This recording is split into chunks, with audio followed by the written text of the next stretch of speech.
We're honoured indeed to have property royalty here in the studio and over the phone. This is Alan Waxman from Landmass in London. Just to give people an understanding, Alan is one of London's most high-profile property designers and developers, and actually has been credited with transforming the lower ground floors of much of prime central London, especially in Belgravia and Knightsbridge. And dare I say, you've even been nicknamed the Mole as well, Alan. Great to have you on. On the back of this, how has Landmass come into being? What's your background and why this sort of angle, certainly what you've been known for more recently in terms of the lower ground floor side of things? Good morning, Alex, and thank you very much for the very kind introduction. I think that when anybody starts any career, they never really know how it's going to end up. And the same with my journey through property, because when I started, my only ambition was to buy a few rental properties, starting in Fulham, then Walworth, then Brixton, Clapham, etc., and had nothing to do with actually doing anything about design or indeed building any basements. But what happened was I started, as I said, to build up this portfolio. Then I couldn't get the rental incomes I wanted on one or two of them, so I thought, well, maybe I can sell them for a profit. Managed to do that, having just given them a lick of paint and a clean-up. And then I thought, well, why not buy something in order to redevelop and see if I can do that as well. And I bought a couple of floors above an off-license in Fulham on a very busy road called Wandsworth Bridge Road. Yeah. And during the design process, because I wasn't sure how it would sort of pan out, I actually moved the kitchen 3 times, which obviously cost me a lot of money with the builder, but the end result was the flow was good, and I got it checked by a Feng Shui lady, because I was curious to see what professionals would think. Yeah. And she liked it, and it was the first time that I actually got a higher than expected price from the agents because of what we did. Right. And then following on from that, I bought a couple of flats in Notting Hill, which were existing 2-bed flats, and most developers would have perhaps tried to convert them into 3-bed flats. But I really had a big look at the space, and I really thought that once again, how we use the space is so important, and decided to make them into 1-bed flats. Wow, so you went completely the other direction to most people. Absolutely, yes. And then Sienna Miller, the actress, bought one of them. Somebody else bought the other. And again, we beat the market expectations because I started to understand that the people really appreciated good space, good planning. And I got a feeling of a thing called emotional purchase, where people, walk in and go, "Yeah, I like that." Yeah, and they fall in love with it. And I mean, you're very much renowned for transforming, in particular, lower ground floors and going down, I think, a number of stories going underground. How do you go about transforming what is effectively a windowless lower ground floor dark basement into something that actually sets the property apart and make it excel and obviously get that end result and that end buyer? Well, the interesting thing about the lower ground is if you just look at the floor plate, what's interesting, you only have the steps going down. You don't have any, obviously, steps going further down because they don't exist. So actually, as against, the other floors, the staircase takes up less room. And so that in turn gives you a much bigger space to work with and also greater opportunity for having the whole space open plan. So that's just talking about the floor plate. Yeah. The second thing is crucial for these types of floors is ceiling height. And we've done anything from 2.75 in my latest project in Notting Hill to 3.4. And interestingly, in Notting Hill, because we'd done the plans some time ago, I didn't realize during the construction phase that the ceiling heights were only 2.5 meters. And so we actually had to go back to planning to get that extra 25 centimeters. And also that meant another party wall award. And it also obviously meant digging down further and costing more, taking more time. But that extra 25 centimeters per floor actually made a massive difference, and I'm a great believer of turning the negatives to a positive. Mm. The next thing, obviously, is how you can introduce natural light. In one project where it was a muse house and it just had windows at the front, and so everybody who looked at it thought, well, how dark and dingy it was, because it had houses on the other three sides. But what I did is I took out one of the back corners of the property, put in a glass retractable roof, and then a 10-meter copper waterfall going all the way down into a Zen garden. And again, that transformed the negative to a positive. So when people walked in, they were, wow, I wasn't expecting to see that.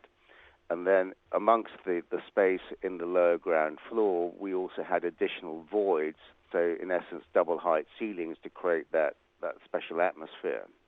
I don't know if that gives you a flavor. And in another property, I put a floor-to-ceiling copper fireplace in the lower ground floor. So, there's lots of things you can do.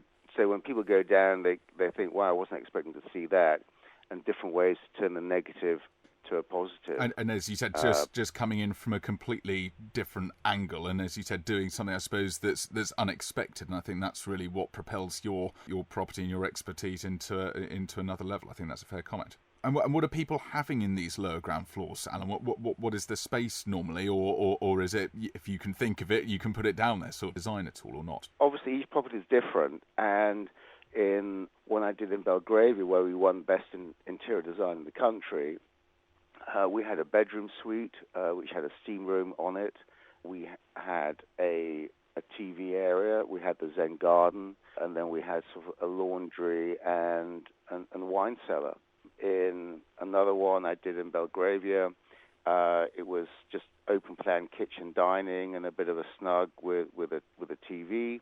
The one which I've just done in Notting Hill, on the lower ground floor, what I'd done is I dropped the patio garden from ground to lower ground, so you could walk straight out from the kitchen dining snug out onto the terrace. So if you wanted to have al fresco dining, it was easy to sort out. And then the floor below in the basement, we had a TV room. We had 2 bedrooms both with ensuite, both looking out onto the patio, and we had a laundry room. So, a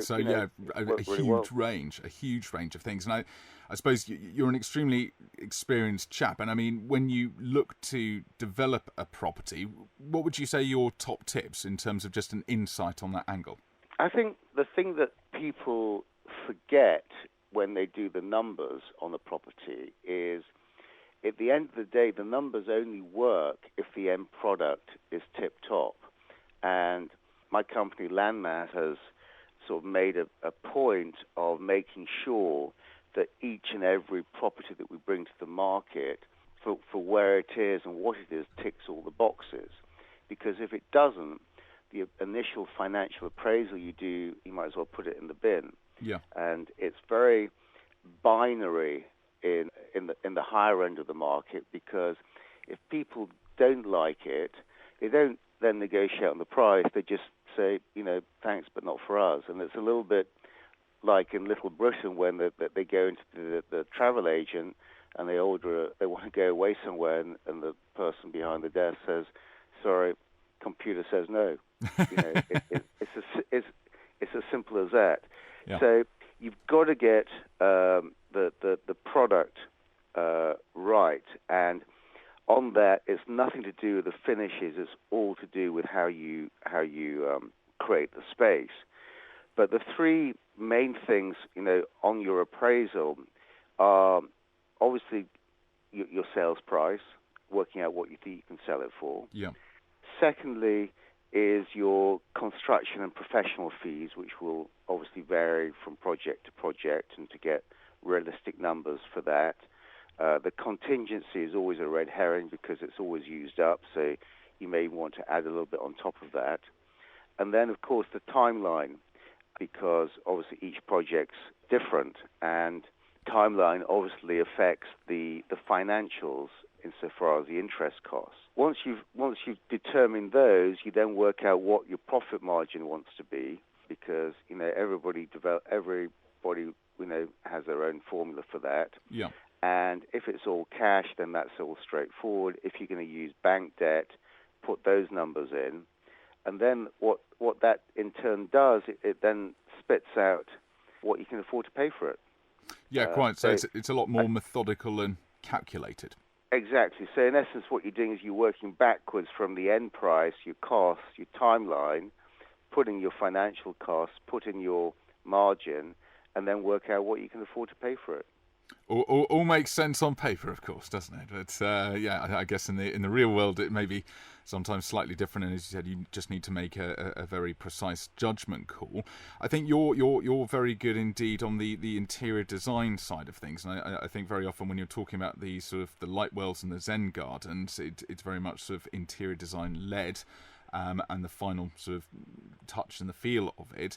If it's done properly, especially complemented with the same flooring throughout, it does give that feeling of space. Now, it's not as easy as it sounds because the way we go about it, depending on the property, because each one has different light, we'll look at different shades of white, different times of the day, different rooms in the house, and then different textures of paint. So what we then come up with is something that works best for the property in that location. What do you feel currently defines luxury in homes at the moment? There's a lot of sort of specialists in inverted commas out there, but what is it? You're at the forefront of it, but what actually defines it? Is it that sort of bespoke touch to everything? I think the main thing is, if you're doing a property to sell, is as a developer, when I look at my role, it's like being the conductor of the orchestra. And the challenge is putting the team together. And different designers have different egos and different views, and different architects the same. And so the skill of the developer is actually having the vision and then getting the team to follow that vision. And in every case, I've always had disagreements with the design team about what they want to do and what I want to have. And sometimes I've gone along with their ideas, and sometimes they've come along with my ideas. So it's something which you've got to lead from the front, and this really comes from either having the right eye or having the right eye and also experience. But I don't think there's a secret formula. It's just, some people either have it or they don't. And the main thing is that the dog wags the tail, not the tail wags the dog. So you have to, sometimes designers will come up with ideas which, they're super passionate about, but you have to say, well, I don't think that's what the client's going to want or the buyer's going to want. Yeah, no, absolutely. Because in essence, all we're doing is we're creating a widget to sell, and it happens to be a super luxury product. But if people walk in and don't like it, then they'll just walk out the door. What are the actual rules, I suppose? Do you have any rules, dare I say, in your role when it actually comes to the interior and the actual finish of a particular project or property that you handle? Yeah, I mean, Alex, at Landmass, we do follow a very strict process, and that is, if we're doing work for a client, obviously step one is to take the brief, understand what they want to achieve out of it. Then the second part is then coming up with design layout solutions, architectural design, which will hopefully give them things which they had never thought about, and looking at a property in a way which they didn't think was. No, I've got to say, Alan, some fantastic tips and insights into your world. Really fascinating stuff. If anyone wanted to sort of see a bit more, I know you briefly mentioned the website, and to get in touch with you, what are the best ways? Well, as I said, either the easiest way is through the website, which is Landmass landmass.co.uk. If they want to email me directly, alan@landmass.co.uk. Fantastic. I can't thank you enough again, Alan, and really appreciate your time.